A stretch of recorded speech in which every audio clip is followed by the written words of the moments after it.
Assalamualaikum warahmatullahi wabarakatuh. Perkenalkan, nama saya Rahma Rahima DB dengan NIM 20700122060. Di sini saya akan menjelaskan tentang teorema 8.5. Jika P suatu bilangan prima, maka pengkongruenan X kuadrat kongruen 1 modulo P mempunyai tepat dua penyelesaian, yaitu 1 dan P kurang 1. Buktinya, misalkan R solusi pengkongruenan linear R kuadrat kongruen 1 modulo P, maka R kuadrat dikurang 1 kongruen 1 dikurang 1 modulo P. Jika dilihat dari pemfaktoran, maka dapat dituliskan R ditambah 1 R dikurang 1 kongruen 0 modulo P, atau P habis membagi R ditambah 1 R dikurang 1, atau P habis membagi R ditambah 1, atau P habis membagi R dikurang 1. Maka R ditambah 1 kongruen 0 modulo P, R kongruen min 1 modulo P. Karena residu terkecil tidak boleh 0, jadi min 1 ditambah dengan modulonya, sehingga R min 1 ditambah P, atau dapat dituliskan menjadi R kongruen P dikurang 1 modulo P, atau R kurang 1 kongruen 0 modulo P, R kongruen 1 modulo P. Maka terbukti bahwa pengkongruenan X kuadrat kongruen 1 modulo P tepat memiliki dua penyelesaian, yaitu 1 dan P kurang 1. Sekian. Selanjutnya teorema 2, yaitu misalkan P suatu bilangan prima selain 2 dan A aksen adalah penyelesaian dari AX kongruen 1 modulo P dengan A sama dengan 1, 2, 3 sampai P dikurang 1, yaitu A aksen kongruen 1 modulo P dengan A aksen lebih besar dari 0 dan lebih kecil dari P. Maka bagian A, jika A tidak kongruen B modulo P, maka A aksen tidak kongruen B aksen modulo P. Dan bagian B, jika A sama dengan 1 atau A sama dengan P dikurang 1, maka A aksen kongruen A modulo P. Pembuktiannya yaitu apabila A sama dengan 1, 2, 3 sampai P dikurang 1, maka AX kongruen 1 modulo P mempunyai tepat satu solusi, di mana faktor persekutuan A dan P itu sama dengan 1. Ini berarti A aksen ada sedemikian sehingga A aksen kongruen 1 modulo P. Bagian A dibuktikan dengan kontraposisinya, yaitu sebagai berikut. Jika A aksen kongruen B aksen modulo P, maka A kongruen B modulo P. Misalkan A aksen kongruen B aksen modulo P, maka A aksen kongruen A B aksen kongruen 1 modulo P. Perlu diingat bahwa A aksen dan B aksen itu adalah penyelesaian dari AX kongruen 1 modulo P. Kemudian A aksen B kongruen A B aksen B kongruen B modulo P dengan B sama dengan 1, 2, 3 sampai dengan P dikurang 1. Kemudian yaitu A kongruen B modulo P, sebab B aksen B kongruen 1 modulo P. Jadi bagian A itu terbukti. Kemudian bagian B dibuktikan sebagai berikut. Jika A sama dengan 1, yaitu AX kongruen 1 modulo P, kemudian X kongruen 1 modulo P, maka solusinya adalah A aksen sama dengan 1 sehingga A aksen kongruen A modulo P. Jika A sama dengan P kurang 1, yaitu AX kongruen 1 modulo P, kemudian P dikurang 1 X kongruen 1 modulo P min X kongruen 1 modulo P, kemudian X kongruen 1 modulo P, kemudian X kongruen P dikurang 1 modulo P, maka solusinya ialah A aksen sama dengan P dikurang 1. sehingga A aksen kongruen A modulo P. Jadi bagian B itu terbukti. Baik, saya atas nama Fatia Marsya Tilawa.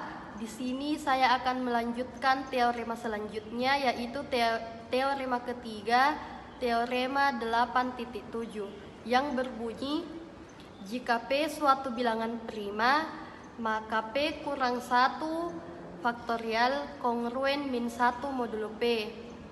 Nah, buktinya, jika kita mengambil P lebih besar dari 3 dengan barisan bilangan 1, 2, 3 sampai P kurang 1 dan kekongruenan AX kongruen 1 modulo P.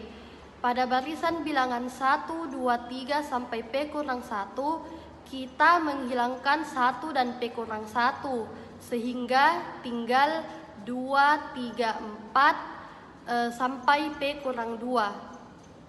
Selanjutnya, menurut teorema 8.7 ini, kita dapat memasangkan A dan A aksen dan dari D 2, 3, 4 sampai P kurang 2. Sedemikian sehingga A aksen kongruen 1 modulo P akan diperoleh 1/2 P kurang 3 buah pasangan bilangan tersebut yang kongruen modulo P dengan 1.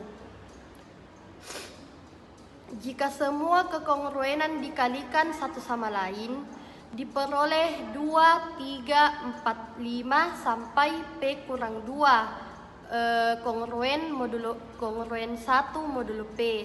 Sekarang kedua ruas dikalikan P kurang 1 sehingga 2, 3, 4 sampai P kurang 2, P kurang 1 kongruen P kurang 1 modulo P atau P kurang 1 faktorial kongruen P kurang 1 modulo P atau P kurang 1 faktorial kongruen minus 1 modulo P. Nah, selanjutnya kita melangkah ke contoh.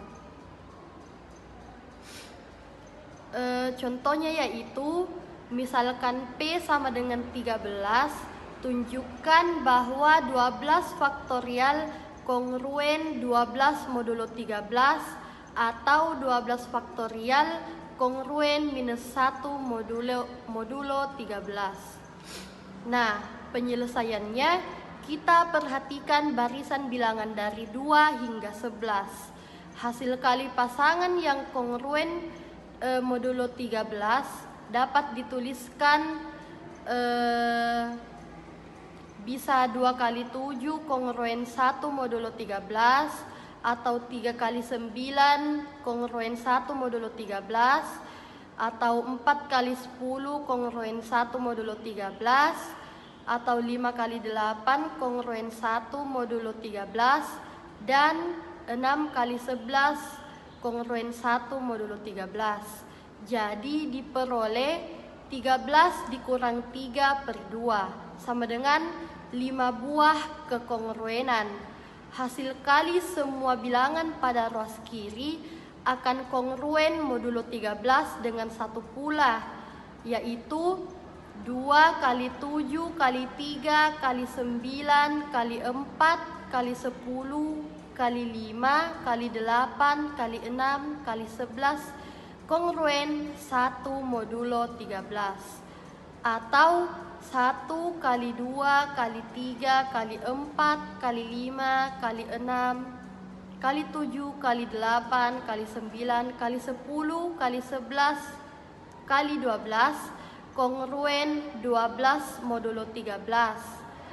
Ini berarti 12 faktorial kongruen 12 modulo 13 atau 12 faktorial kongruen minus 1 modulo 13. Bismillahirrahmanirrahim. Baik, pada kesempatan kali ini saya akan melanjutkan penjelasan teorema Wilson yang keempat, yaitu jika P bilangan prima, maka X kuadrat ditambah 1 kongruen 0 modulo P. Memiliki penyelesaian jika dan hanya jika P sama dengan 2 atau P kongruen 1 modulo P. Nah, pembuktiannya itu untuk P sama dengan 2, maka X kuadrat ditambah 1 kongruen 0 modulo 2. Atau X kuadrat kongruen min 1 modulo 2. Ini masing-masing dikurangi min 1. Terus X kuadrat kongruen min 1 modulo 2 itu menghasilkan penyelesaian X kongruen 1 modulo 2. Terus, misalkan A adalah suatu penyelesaian dari X kuadrat ditambah 1 kongruen 0 modulo P, maka A kuadrat ditambah 1 kongruen 0 modulo P. Atau masing-masing ruas dikurangi 1 menjadi A kuadrat kongruen min 1 modulo P. Dengan menggunakan aturan algoritma, maka A kuadrat kongruen min 1 modulo P itu dapat ditulis dengan A kuadrat ditambah 1 sama dengan PK untuk suatu bilangan K. Jika A ganjil, maka A kuadrat ditambah 1 genap hingga P atau K adalah 2 dan 2 bilangan bulat. Nah, misalkan A genap dan P ganjil sehingga FEB dari A dan P sama dengan 1, maka menurut teorema Fermat, A pangkat P kurang 1 kongruen 1 modulo P atau A pangkat 2 dikali P kurang 1 per 2 kongruen dengan 1 modulo P. Sehingga min 1 pangkat P kurang 1 per 2 kongruen 1 modulo P. Bilangan prima berbentuk P sama dengan 4K ditambah 3 nampak tidak memenuhi karena akan diperoleh min 1 pangkat P kurang 1 per 2 sama dengan min 1 pangkat 2K ditambah 1 kongruen dengan 1 modulo P atau min 1 kongruen 1 modulo P, yaitu P habis membagi 2 atau 2 sama dengan PH untuk suatu bilangan H. Hal ini mustahil karena P ganjil. Jadi, bilangan prima P berbentuk 4K ditambah 3 salah, sehingga haruslah P sama dengan 4K ditambah 1. Nah, sekarang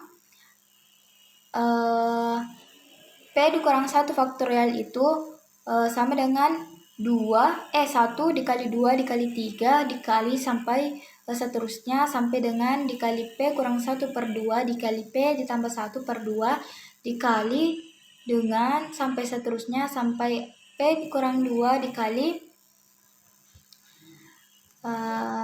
P kurang 1. Dari sini diperoleh P kurang 1 kongruen dengan min 1 modulo P. Kemudian diperoleh juga P kurang 2 kongruen dengan min 2 modulo P. Dan P kurang 3 kongruen dengan min 3 modulo P. Sampai seterusnya sampai dengan P kurang 1 per 2 kongruen dengan P tambah 1 per 2 modulo P. Hasil ini disusun kembali menghasilkan P kurang 1 faktorial kongruen dengan 1 dikali min 1 dikali 2 dikali min 2 dikali sampai dengan P kurang 1 per 2 dikali min P tambah 1 per 2 modulo P. Kongruen dengan min 1 pangkat P kurang 1 per 2 dikali dengan 1 dikali 2 kali 3 sampai terusnya sampai dengan P kurang 1 per 2 pangkat 2 modulo P. Karena P kurang 1 per 2 bukan buah tanda negatif. Menurut teorema Wilson, P kurang 1 faktorial kongruen dengan min 1 pangkat P kurang 1 per 2 dikali P kurang 1 per 2 faktorial pangkat 2 modulo P. Andaikan P berbentuk 4K tambah 1, maka min 1 pangkat P kurang 1 per 2 sama dengan 1, sehingga min 1 kongruen dengan P kurang 1 per 2 faktorial pangkat 2 modulo P. Ini berarti P kurang 1 per 2 faktorial pangkat 2 memenuhi kongruen X kuadrat ditambah 1 kongruen 0 modulo P. Jadi kekongruennya itu mempunyai penyelesaian. Baik, sekian yang bisa saya sampaikan. Lebih dan kurangnya mohon dimaafkan. Wallahul hadi ila siratal mustaqim. Assalamualaikum warahmatullahi wabarakatuh.